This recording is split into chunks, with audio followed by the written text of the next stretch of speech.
जय श्री कृष्ण।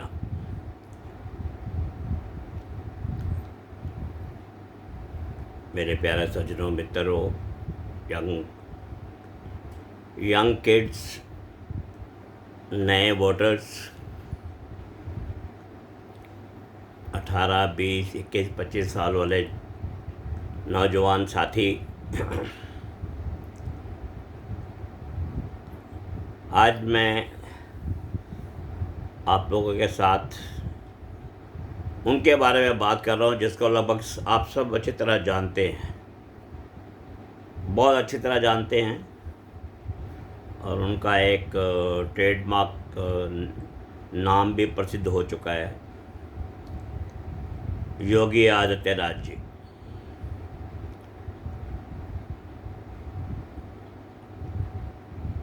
मैं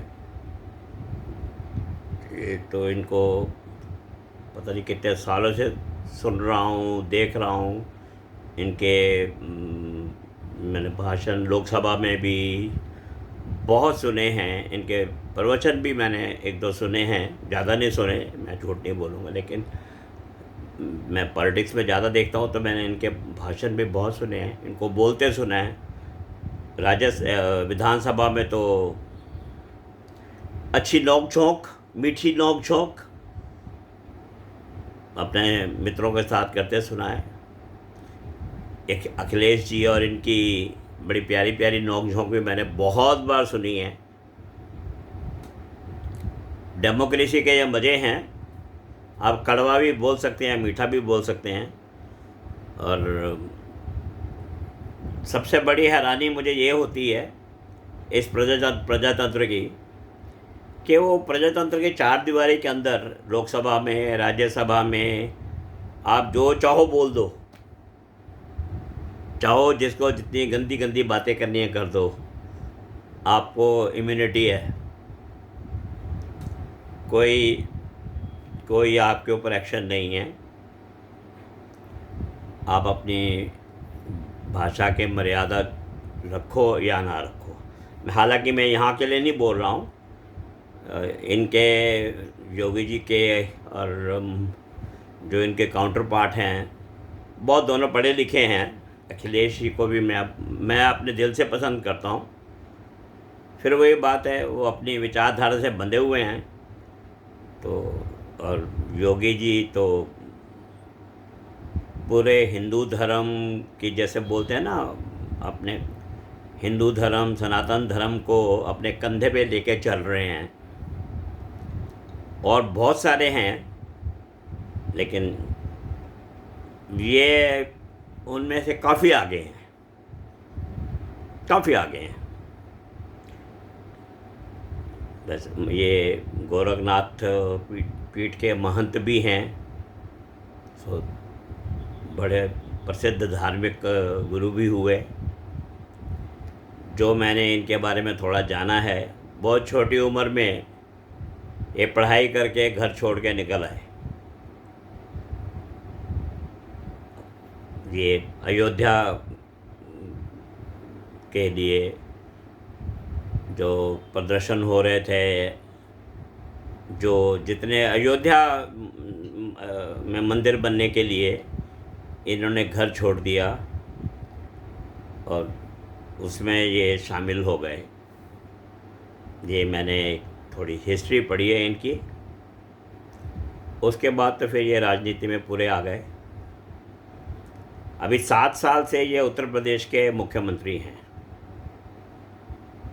अब बोलना पड़ेगा कि पिछले 4-5 साल से इनका एक ब्रांड नेम हो गया बुलडोज़र बाबा।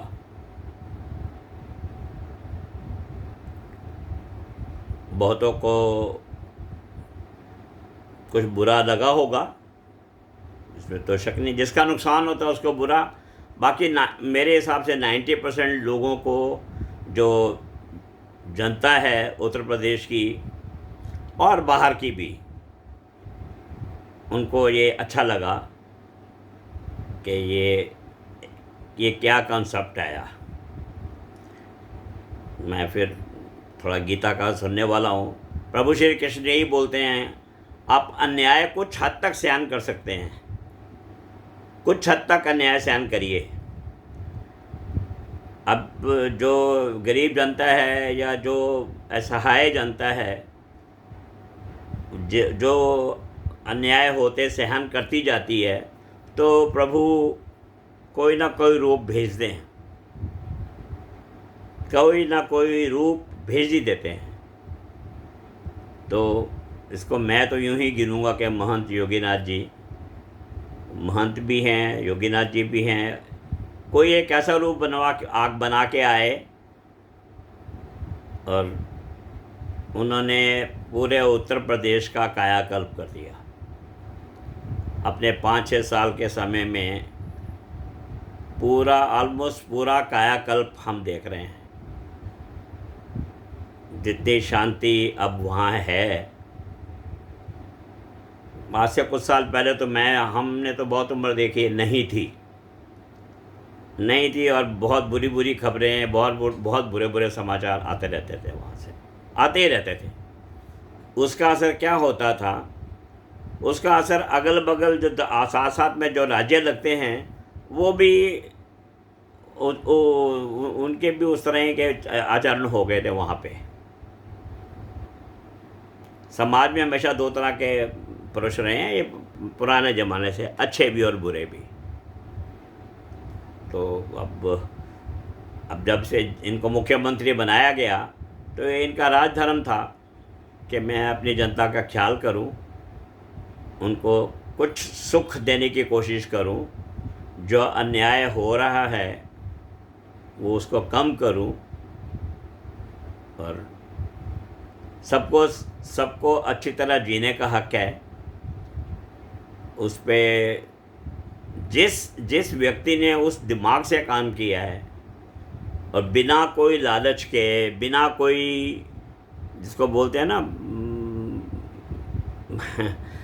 लालच ही बोला, मैं तो लालच को इस तरह बोलता हूँ, भाई एक कोई बड़ा आदमी आ गया, वो कहेगा ये बोरी पड़ी है यहाँ पे, मेरे को छोड़ दो। लालच कुछ इस तरह की चीज़ें होती हैं, बिना किसी भेदभाव के, या ये ज़्यादा आसान शब्द है, बिना किसी भेदभाव के उन्होंने ऐसे चमत्कार किए हैं कि वो भारत में तो प्रसिद्ध हैं ही हैं, और मेरे ख्याल वर्ल्ड ओवर भी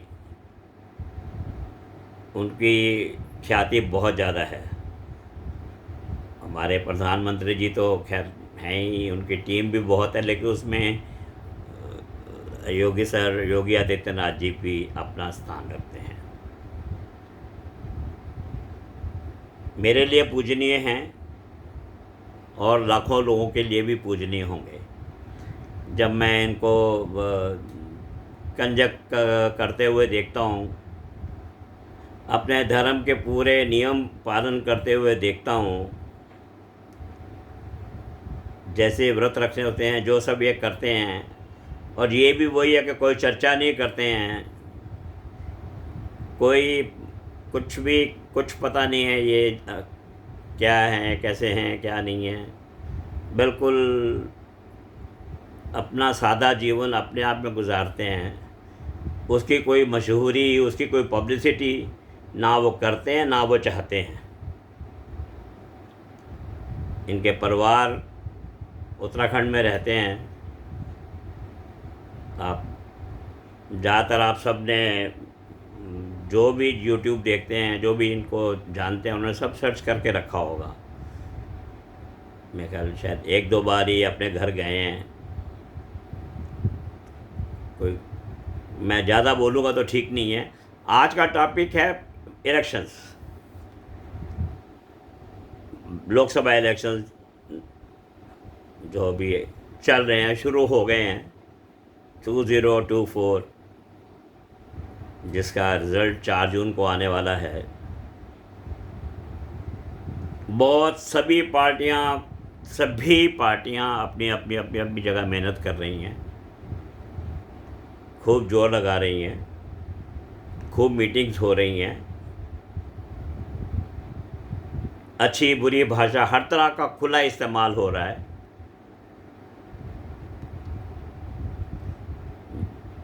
वो अच्छा है या नहीं है ये तो मुझे पता नहीं है, लेकिन खुला इस्तेमाल हो रहा है। ठीक है, ये इलेक्शन कमीशन का काम है देखना सब। जिस पार्टी को योगी आदित्यनाथ जी रिप्रेजेंट करते हैं, वहाँ मेरे हिसाब से इनकी डिमांड तीसरे नंबर पे है पूरे भारत में। नॉर्थ में तो ये तीसरे नंबर पे हैं ही हैं, और पूरे भारत में भी इनकी अपनी अपनी एक अलग ऑडियंस है, अलग दर्शक हैं, अलग इनकी डिमांड है, और अलग ही इनका चेहरा है, अलग ही इनकी बोलने का अंदाज है। बाकी मिनिस्टर थोड़ा सा दो को छोड़ के, नाम मुझे बोलने की जरूरत नहीं, आपको सबको पता वो दो कौन है, दो को छोड़ के बाकी सब थोड़ा ठंडा बोलते हैं ताकि। लेकिन योगी आदित्यनाथ जी बिल्कुल नहीं छोड़ते किसी को भी। मैं जैसे बोलता हूँ, कोई एक दूसरा ग्रुप अपने धर्म को खूब प्रचार कर रहा है, कोई एक दो नेता है, तीन नेता, नाम किसी का भी लेना ठीक नहीं है, उनका हक है। मैं बोलता हूँ उनका हक है, उनका हक है। हालांकि लॉन्ग टर्म में ये नुकसान है, हम एक देश में इकट्ठे रह रहे हैं तो प्यार बना रहना चाहिए। ना तो उन्होंने बाहर निकलना है, वो कहीं जाएंगे नहीं, हमारा तो ये देश है ही है, तो हम तो क्यों जाएंगे, वो लोग भी कहीं नहीं जाएंगे जो रह रहे हैं। तो ऐसे ये उनको कहना कि आपके साथ ऐसा हो जाएगा, वैसा हो जाएगा, वैसा हो जाएगा, उसको काउंटर करने के लिए योगी आदित्यनाथ जी सबसे बढ़िया व्यक्ति हैं, सबसे बढ़िया व्यक्ति हैं।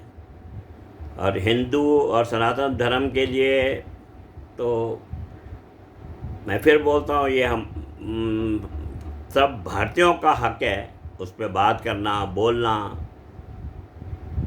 सुविधाएं सबको मिल रही हैं, सबको एक साथ मिल रही हैं। ये इनके राज्य में भी है, यूपी में ये हैं तो इनके राज्य में भी है। पूरे भारत में जो सुविधाएं किसी को हैं, सबको हैं। मेरे को उम्मीद है जो इलेक्शंस चल रहे हैं और जो आखिर में रिज़ल्ट आएंगे, योगी आदित्यनाथ जी का योगदान काफ़ी बड़ा होगा। दूसरा, मैं जो मेरी यंग जनरेशन है, जो यंग बच्चे हैं, उनके लिए मैं ये प्रार्थना करूँगा, उनको एक थोड़ी सी मैं रिक्वेस्ट भी करूँगा कि अभी से आप थोड़ा समझना शुरू करिए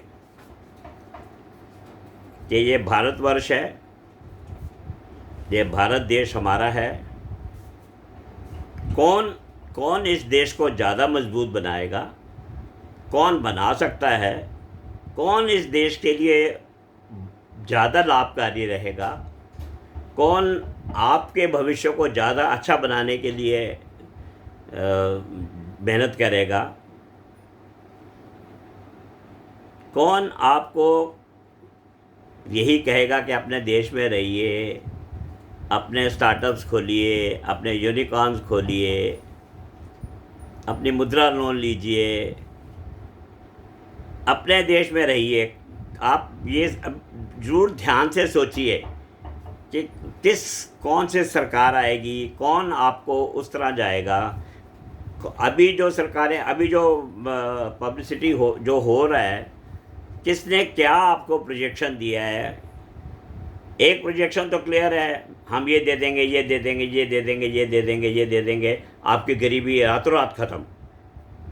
मैं वो सुन के तो बहुत हैरान होता हूँ कि जब देश को आज़ाद किया गया था, तब ये किसी ने नहीं सोचा कि हमने इतने लोगों को, उनको कैसे बसाएंगे, उनका रहन सहन, उनका खाना, जो जिसने डिवाइड करवाया, ये तो उनका फ़र्ज़ बनता है। उसके बाद पता नहीं कितने साल निकल गए हैं, अरबों करोड़ों रुपया खर्च हो गया गरीबी को हटाने के लिए।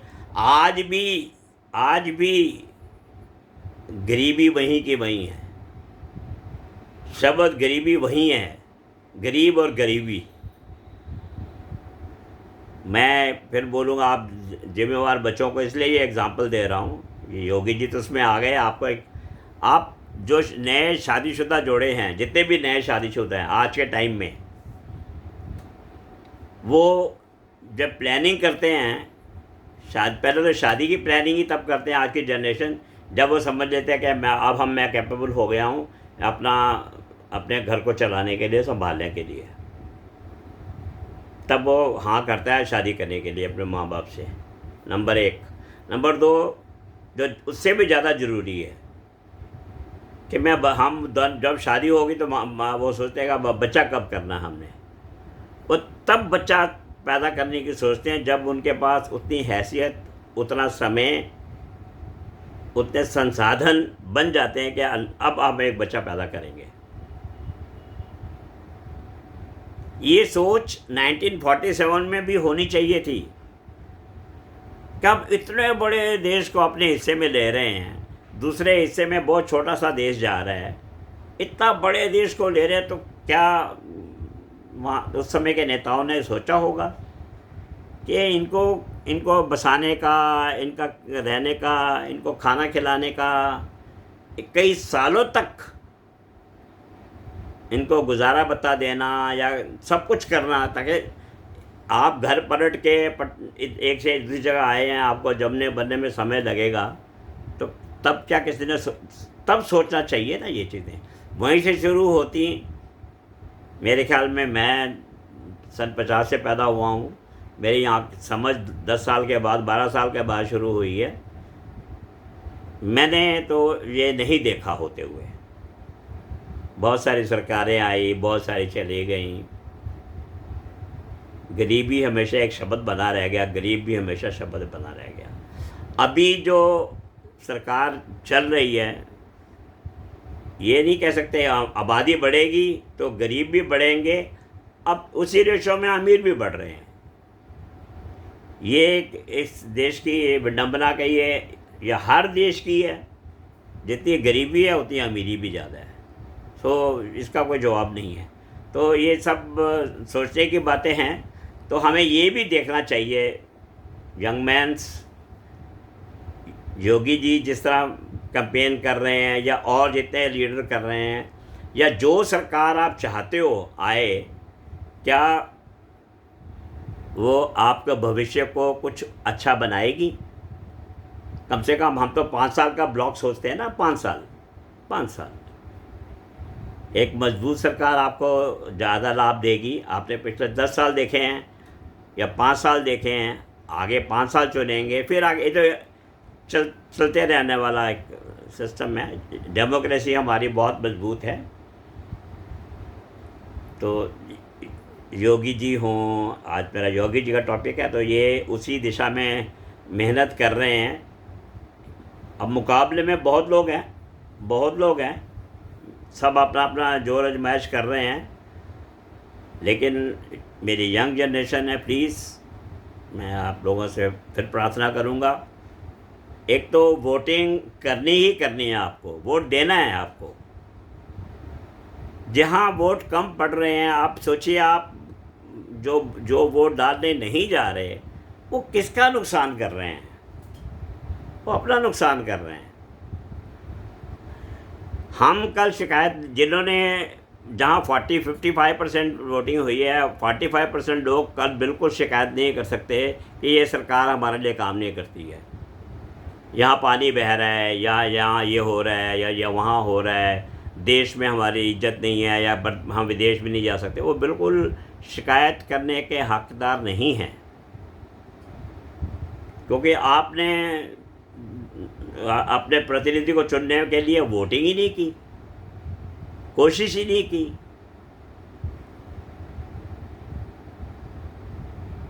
इसको अभी बहुत समय है।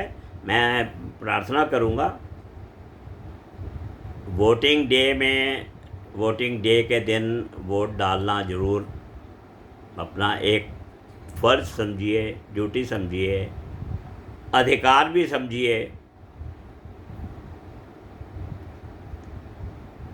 जो लोग जितना बोल रहे हैं अभी, उनका सबको सुनिए भी सही, फिर अपने दिमाग में उसको एनालाइज भी कीजिए इंडिपेंडेंट तरीके से। अपनी पसंद की सरकार चुननी है आपने, आपको जिस पे भरोसा हो, जो आपको लगे कि इनके साथ हम सुरक्षित हैं। मैं सीधा बोल सकता हूँ, योगी आदित्यनाथ जी के साथ जो भी हैं सब सुरक्षित हैं, जो भी हैं सब सुरक्षित हैं।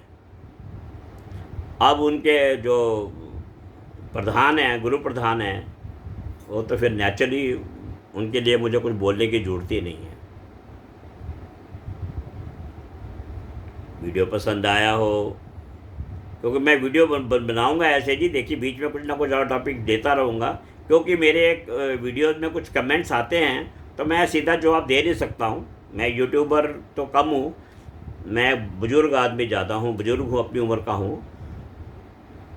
जो हम बोलते हैं वो सब ठीक बोलते हैं। गरीबी है, जो बेरोज़गारी हो सकती है हो, उस पर भी, बेरोज़गारी पे भी मैं आऊँगा। वो भी एक दिन बहुत टॉपिक उठाऊँगा ये, कि ये कोई ये सब चीज़ें 2 साल 4 साल में पैदा नहीं की गई।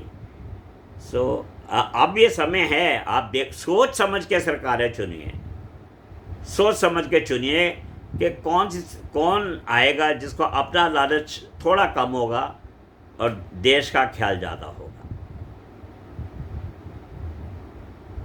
जो देश के लिए सोचेगा वो बेहतर है। या मेरे को इसका कुछ ज़्यादा कहने की ज़रूरत नहीं है। वीडियो पसंद आए तो प्लीज़ इसको लाइक कीजिएगा, शेयर कीजिएगा,